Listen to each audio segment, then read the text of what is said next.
যখনই ওই কবরবাসী অর্থাৎ ওই মুমিন কবরবাসী এই চারটা প্রশ্নের উত্তর দিয়ে দেয়, তখন আল্লাহর পক্ষ থেকে একজন গায়বী আওয়াজকারী আওয়াজ দিয়ে বলে, আমার এই মুমিন বান্দা সঠিক উত্তর দিতে পেরেছে, সুতরাং এই কবরবাসীর জন্য তোমরা জান্নাতের একটা গেট খুলে দাও। জোরে বলুন সুবহানাল্লাহ। তোমরা এই কবরবাসীকে জান্নাতের পোশাক পরিয়ে দাও, জান্নাতের বিছানা বিছিয়ে দাও, যাতে করে সেখানে সে জান্নাতি সুখ স্বাচ্ছন্দ্য পায়, জান্নাতি সুখে না তার জীবনটা কাটাতে পারে। এবং তাকে বলা হবে নাম কানাউমাতিল উরুস, তুমি ঘুমিয়ে পড়ো যেভাবে নববিবাহিত দুলহা এবং দুলহান স্বামী স্ত্রীরা ঘুমিয়ে পড়ে। জোরে বলুন সুবহানাল্লাহ। তারা সেখানে আরামের ঘুম ঘুমিয়ে যাবে। কতক্ষণ পর্যন্ত ঘুমাবে? বিশ্বনবী বলছেন হাত্তা তাকুমাস সাআ, যতক্ষণ না কিয়ামত অনুষ্ঠিত হবে ততদিন পর্যন্ত ওই মুমিন বান্দা কবরে আরামের ঘুম জান্নাতি ঘুম ঘুমিয়ে যাবে। জোরে বলুন সুবহানাল্লাহ। পক্ষান্তরে যখন কোনো কাফির মুশরিক জেনাবাজি ব্যক্তিকে কবরে রাখা হয়, তখনও তার কাছে দুইজন ফেরেশতা এসে তাকে উঠিয়ে বসান। তাকে প্রথমত তিনটা প্রশ্ন করা হয়, মান রাব্বুকা, তোমার রব কে? তখন সে বলে হা লা আদরি, হায় আফসোস আমি জানি না আমার রব কে। দ্বিতীয় প্রশ্ন করা হয় যে মা দীনুকা, তোমার দিন কি? তখন সে বলে হা লা আদরি, হায় আফসোস আমি জানি না। তৃতীয় প্রশ্ন করা হয় মাহাদা রাজুল আল্লাযী বুইসা ফীকুম, ওই ব্যক্তি সম্পর্কে তোমার ধারণা কি যাকে তোমার কাছে প্রেরণ করা হয়েছিল? তখন সে বলে হা লা আদরি, হায় আফসোস জানি না। যখন ওই ব্যক্তি কবরবাসী তিনটা প্রশ্নের উত্তর দিতে পারে না, তখন একজন গায়বী আওয়াজকারী আওয়াজ দিয়ে বলে যে এই কাফির বান্দা প্রশ্নের উত্তর দিতে পারলো না, সুতরাং এই ব্যক্তির জন্য জাহান্নামের বিছানা বিছিয়ে দাও, জাহান্নামের পোশাক পরিয়ে দাও, জাহান্নামের একটা গেট তার কবরের দিকে খুলে দাও। জোরে বলুন নাউজুবিল্লাহ। সে সেখানে জাহান্নামের আযাব ভোগ করতে থাকবে, জাহান্নামের শাস্তি, জাহান্নামের কষ্ট সে সেখানে ভোগ করতে থাকবে, জাহান্নামের কষ্ট সহ্য করতে পারবে না। মনে মনে ভাববে আল্লাহ তুমি কিয়ামতটাকে করিব করে নিয়ে আসো, আর সহ্য করতে পারি না আল্লাহ, তুমি তাড়াতাড়ি করে কিয়ামত অনুষ্ঠিত করো, তাড়াতাড়ি করে আমাকে কিয়ামতের মাঠের দিকে নিয়ে যাও। কারণ তার ধারণা যে আযাব তো সহ্য করতে পারছি না, কষ্ট তো বরদাস্ত করতে পারছি না, কিয়ামতের দিন যদি হিসাব নিকাশ করে কোন রকম ছাড় পেয়ে যায়, এই আশা নিয়ে সে কিন্তু কিয়ামতের জন্য লালায়িত হয়ে থাকবে। আরে ওই কবরে তার জন্য কি কি আযাব হবে আপনি কল্পনাই করতে পারবেন না। একটা কানা এবং বধির ফেরেশতা নিযুক্ত করে দেওয়া হবে। ওই কানা বধির ফেরেশতা এসে তার কাছে একটা হাতুড়ি থাকবে, এমন বড় হাতুড়ি থাকবে, এমন বড় হাতুড়ি থাকবে, এমন শক্তিশালী হাতুড়ি থাকবে। ওই হাতুড়ি কি ব্যাপার, চলে আসছে নাকি? ছেড়ে দেব প্লিজ ভাই, যাবেন না, কেউ যাবেন না, আমি ছেড়ে দেব ইনশাআল্লাহ। একজন ফেরেশতাকে নিযুক্ত করা হবে কানা এবং বধির। ওই ফেরেশতার হাতে একটা হাতুড়ি থাকবে, বিশাল বড় একটা হাতুড়ি থাকবে। ওই হাতুড়িটা দিয়ে ওই কবরবাসীর উপরে এমন করে তার মাথায় মারবে, মারার সাথে সাথে তার মাথার মগজটা ছিন্ন বিচ্ছিন্ন হয়ে টুকরো টুকরো হয়ে চতুর্দিকে ছড়িয়ে ছিটিয়ে যাবে। জোরে বলুন নাউজুবিল্লাহ। লোকটা চিৎকার করবে আল্লাহ সহ্য করতে পারি না, যন্ত্রণা সহ্য করতে পারি না আল্লাহ, এইভাবে চিৎকার করবে। আর এই আযাবের প্রক্রিয়া তার উপরে জারি থাকবে, চলতেই থাকবে। মারবে হাতুড়ির বাড়ি, মাথার মগজ ছিটলে যাবে, ছড়িয়ে ছিটিয়ে পড়বে, আবার পূর্বের অবস্থায় ফিরে আসবে, আবার মারবে হাতুড়ির বাড়ি, আবার পূর্বের অবস্থায় ফিরে আসবে, আবার হাতুড়ির বাড়ি মারবে, আবার পূর্বের অবস্থায় ফিরে আসবে, আবার হাতুড়ির বাড়ি মারবে। এইভাবে মারতে মারতে তার আযাব চলতেই থাকবে। কতক্ষণ? হাত্তা তাকুমাস সাআ, যতক্ষণ না কিয়ামত অনুষ্ঠিত হবে। জোরে বলুন সুবহানাল্লাহ।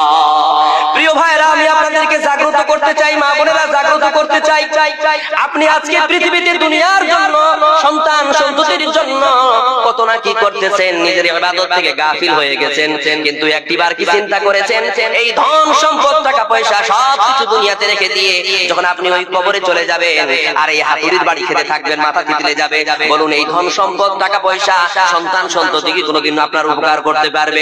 এরা কোনো উপকার করতে পারবে না, এরা কোনো আপনার উপকার করতে পারবে না।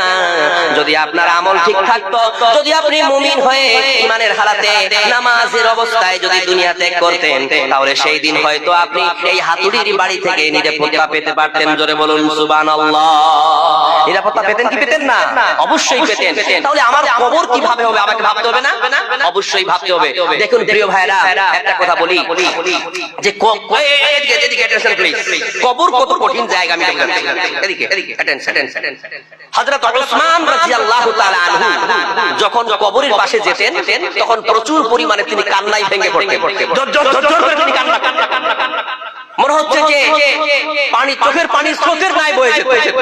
তো তার সাথীরা বলতো, উসমান কি ব্যাপার আমরা বুঝতে পারতেছি না, আপনার সামনে যখন জাহান্নামের বর্ণনা করা হয় তখনও আপনি এত কান্না করেন না, যত কান্না আপনি কবরের পাশে আসলে করেন, কারণটা কি উসমান? আমরা বুঝতে পারলাম। উসমান তখন বলে, কি ব্যাপার আমার বন্ধুরা, তোমরা কি জানো না? তোমরা কি বিশ্ব নবীর ওই কথা জানো না? উসমান তখন তার সাথীদেরকে বলবে, ও আমার সাথীরা, আমি যখন কবরের পাশে আসি তখন আমি এত কান্না কেন করি? কেননা আমি বিশ্বনবীকে বলতে শুনেছি, ওয়া আন্নাল কবরা আউয়ালু মানাজিলিল আখিরাহ। কবর হচ্ছে আখিরাতের প্রথম মঞ্জিল। যে ব্যক্তি কবরে উত্তীর্ণ হয়ে যাবে তারপরের ধাপগুলো, তারপরের স্টেপগুলো তার জন্য সহজ হয়ে যাবে। আর যে ব্যক্তি কবরে আটকা পড়ে যাবে তারপরের ধাপগুলো, পরের স্টেপগুলো তার জন্য বড় কঠিন হয়ে যাবে। ও আমার সাথীরা রে, এই জন্যই আমি যখন কবরের পাশে আসি তখন বিশ্বনবীর এই কথা মনে পড়ে আর আমি নিজেকে ধরে রাখতে পারি না। সুবহানাল্লাহ। সুতরাং কবরের পাশে যখন আমরা যাই কান্না করি, আমরা তো কবরের মানে আমরা কবরস্থানে গিয়ে ফুটবল খেলি, তাই না? আপনাদের কবরস্থানে ফুটবল খেলা হয়? এটা আমি আইডিয়া করে বললাম। আমাদের কবরস্থানে ফুটবল খেলা, আমাদের একটা বিশাল বড় কবরস্থান আছে, বিশাল বড় মালিয়ান দিঘি কবরস্থান, বিশাল বড় কবরস্থান। কবরস্থানের একাংশে আছে কবর আর একাংশে খেলাধুলা, গান বাজনা। একটা ছেলে দেখছে লিড লাগিয়ে গান শুনছে, গান শুনতেছে, অশ্লীল ছবি দেখছে, আর তার পাশে কবর। কি অথচ উসমান যখন কবরের পাশে যেতেন কান্নাই ভেঙে পড়তেন। আর আমরা কি করতেছি? কবরের পাশে বসে গান শুনতেছি।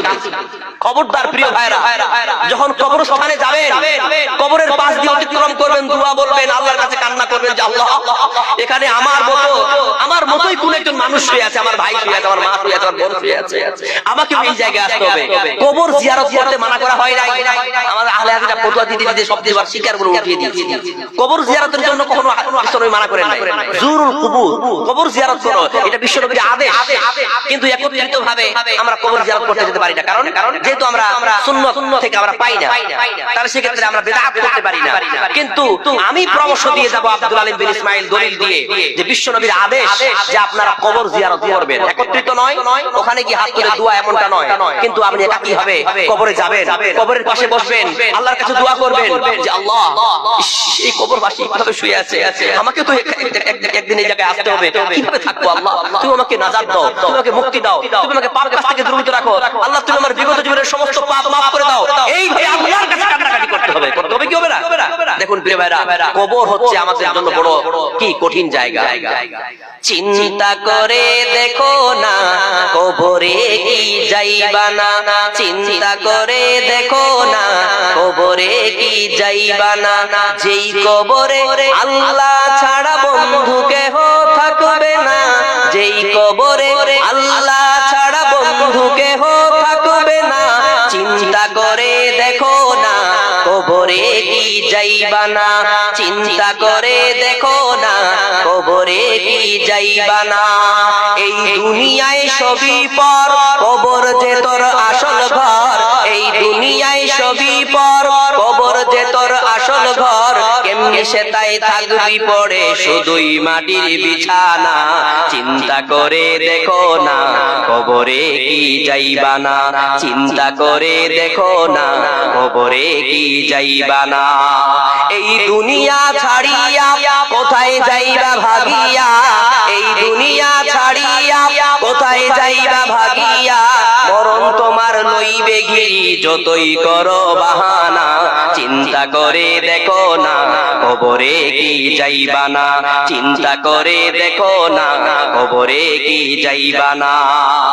দিলে ভরা অহংকার চিনো না আজ খোদার ঘর, দিলে ভরা অহংকার চিনো না আজ খোদার ঘর, নামাজের লাগিয়া কি তোর মোটই মায়া লাগে না, চিন্তা চিন্তা করে দেখো না কবরে কি যাইবা না, চিন্তা করে দেখো না কবরে কি যাইবা না। কবরে যেতে হবে, চিন্তা করতে হবে। আরেকটা কথা বলি যে আমার আজকের আলোচনার টপিক ছিল যে মৃত্যু এবং তারপরের জগৎ সমূহ। এই যে আমরা মরবো, মরার পর কবরে যাব, তারপরে আরেক জায়গায় যেতে হবে। ওই জায়গাটার নাম কি? হাসরের ময়দান, কিয়ামতের মাঠ। আমরা কিভাবে কিয়ামতের মাঠে যাব এটা আমরা জানি? জানি না? কিভাবে যাব? যখন ইসরাফিল আলাইহিস সালাম সিংহায় ফুৎকার মারবে তখন আমরা কিয়ামতের মাঠে গিয়ে উপস্থিত হয়ে যাব। The day of judgment will come when Israfil blows the trumpet. যখন ইসরাফিল আলাইহিস সালাম সিংহায় ফুৎকার মারবে তখন পৃথিবীর সমস্ত মানুষরা কিয়ামতের মাঠে গিয়ে উপস্থিত হয়ে যাবে। জোরে বলুন সুবহানাল্লাহ। তখনই কিয়ামতের কনসেশন শুরু হয়ে যাবে, বিভীষিকাময় খেলা আরম্ভ হয়ে যাবে, শুরু হয়ে যাবে। আরে কিয়ামতের মাঠ কত কঠিন হবে এটা কি আমরা কল্পনা করেছি? যেই দিন কিয়ামত অনুষ্ঠিত হবে, যেই দিন ইসরাফিল আলাইহিস সালাম সিংহায় ফুৎকার মারবে, এই আকাশ ভেঙে পড়বে, আকাশ ভেঙে যাবে, শূন্য এ গড়ান হবে, ধুলি কণার মতো উড়বে পাহাড়। ইসরাফিল দেবে জবে সিংহায় ফুৎকার, ইসরাফিল দেবে জবে সিংহায় ফুৎকার, আকাশ ভেঙে যাবে, শূন্য এ গড়ান হবে, ধুলি কণার মতো উড়বে পাহাড়। ইসরাফিল দেবে জবে সিংহায় ফুৎকার, ইসরাফিল দেবে জবে সিংহায় ফুৎকার। রবে না এ গলা মাঝে কোন প্রাণ, থাকবে সবার প্রভু আল্লাহ মহান, থাকবে সবার প্রভু আল্লাহ মহান। আল্লাহ মেহেরবান, আল্লাহ মেহেরবান, আল্লাহ মেহেরবান, আল্লাহ মেহেরবান। আকাশ ভেঙে যাবে, শূন্য এ গড়ান হবে, ধুলি কণার মতো উড়বে পাহাড়। ইসরাফিল দেবে জবে সিংহায় ফুৎকার, ইসরাফিল দেবে জবে সিংহায় ফুৎকার। লিল্লাহি তাকবীর। কি ব্যাপার আপনারা দিচ্ছেন? ও বক্তব্য দিচ্ছে নাকি? আমার কিন্তু ব্রেন ডাইভার্ট হয়, সাবধান করে দিচ্ছি। আমার আলোচনা কোনো কথা বলা যাবে না, স্টেজে হোক অথবা নিচে হোক। এটা একদম কড়া আমার নিষেধাজ্ঞা রয়েছে আমার পক্ষ থেকে। বাংলাদেশ স্মুথলি তারা জালসা শ্রবণ করে। এবছর আমার বেশিরভাগ প্রোগ্রাম বাংলাদেশ ছিল। আমি 4টা করে আসার পর আবার 4টা নিয়ে যেতে চাইছিলাম, তার মাঝেই আমাদের সমস্যা সৃষ্টি হয়ে গেল। এই যে ওসমান হাদিকে মেরে দিল না, তারপরে আবার একটা হিন্দু লোককে জ্বালিয়ে পুড়িয়ে কি করে দিল, মেরে দিল। এইগুলো ঘটনাকে কেন্দ্র করে দিল্লি থেকে শুরু করে, কলকাতা থেকে শুরু করে, শিলিগুড়ি থেকে শুরু করে সমস্ত এমবিসিতে নো এন্ট্রি করে দিয়েছে। তারা ভিসাগুলো ক্যান্সেল করে দিয়েছে, মানে আপাতকালীন ভাবে। বর্তমান পরবর্তীতে আবার খুলে যেতে পারে। কথা হলো এই যে যখন আলোচনা শুনতে হবে তোর মন দিয়ে শুনতে হবে, তাহলে বুঝে যাবে। দেখুন ইসরাফিল আলাইহিস সালাম কিভাবে সিংহায় ফুৎকার মারবে আর কিভাবে কিয়ামত অনুষ্ঠিত হবে, চলুন আমরা একটু কোরআন থেকে শুনি। রব্বুল আলামিন বলেন, ওয়া নুফিকা ফিস-সূরি ফাসাইকা মান ফিস-সামাওয়াতি ওয়া মান ফিল আরদি ইল্লা মান শাআল্লাহ। ইসরাফিল আলাইহিস সালাম যখন প্রথমবার সিংহায় ফুৎকার মারবে, আকাশ এবং জমিনের মধ্যে যা কিছু আছে সব বেহুশ হয়ে পড়বে, সব বেহুশ হয়ে পড়বে। ওয়া নুফিকা ফিস-সূরি ফাইযা হুম মিনাল আজদাসি ইলা রাব্বিহিম ইয়ানসিলুন। ইসরাফিল আলাইহিস সালাম যখন দ্বিতীয়বার সিংহায় ফুৎকার মারবে তখন সমস্ত কবরবাসীরা আপন আপন কবর থেকে উঠে তার রবের দিকে দৌড়াতে শুরু করবে। জোরে বলুন সুবহানাল্লাহ।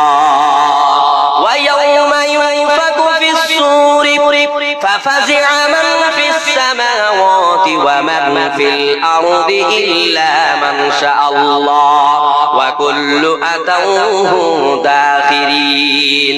ইসরাফিল আলাইহিস সালাম যখন তৃতীয়বার সিংহায় ফুৎকার মারবে সমস্ত মানুষরা আকাশ এবং জমিনের মধ্যে যারা থাকবে সবাই ভীত সন্ত্রস্ত হয়ে পড়বে। ওয়া কুল্লু আতাউহু দাখিরিন, এবং সকলেই হীন অবস্থায় আল্লাহর সামনে এসে উপস্থিত হয়ে যাবে। জোরে বলুন সুবহানাল্লাহ। কোরআনের এই 3টা আয়াত থেকে আমরা জানতে পারলাম কিয়ামত কখন অনুষ্ঠিত হবে। ইসরাফিল আলাইহিস সালাম যখন একবার একবার সিংহায় ফুৎকার মারবে, দুইবার সিংহায় ফুৎকার মারবে, তিনবার সিংহায় ফুৎকার মারবে।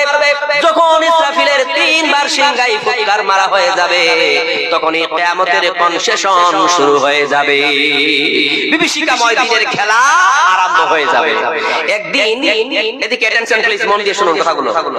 আপনাদের মনোমাইন্ড খুব এলোমেলো, খুবই এলোমেলো, এভাবে এলোমেলো দিয়ে বক্তব্য হয় না।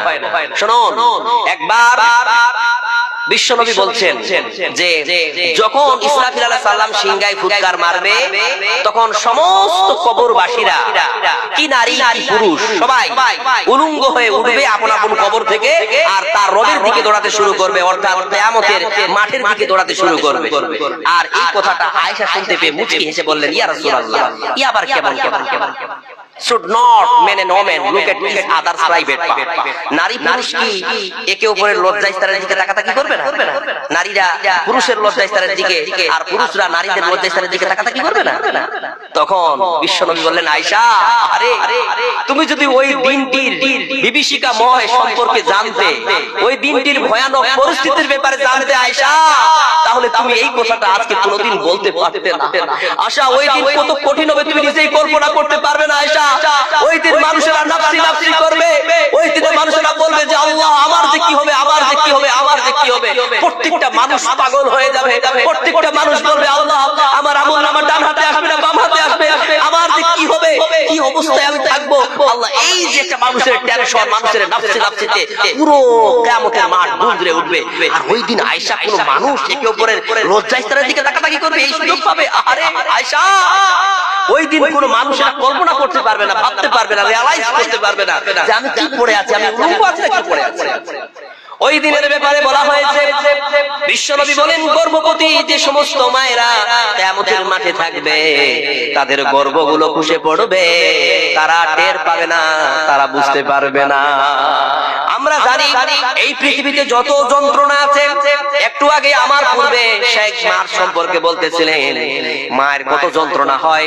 একজন মা যখন সন্তান প্রসব করে, একজন মা যখন সন্তান জন্ম দেয়, তার কত কষ্ট হয় আপনি কল্পনাই করতে পারবেন না। অথচ এত কষ্ট হওয়ার পরেও ওই কিয়ামতের মাঠে একজন মা যদি গর্ভবতী অবস্থায় থাকে, ওই মাটা টের পাবে না যে কখন আমার গর্ভের সন্তান খসে পড়েছে। তাহলে কত কঠিন হবে কল্পনা করে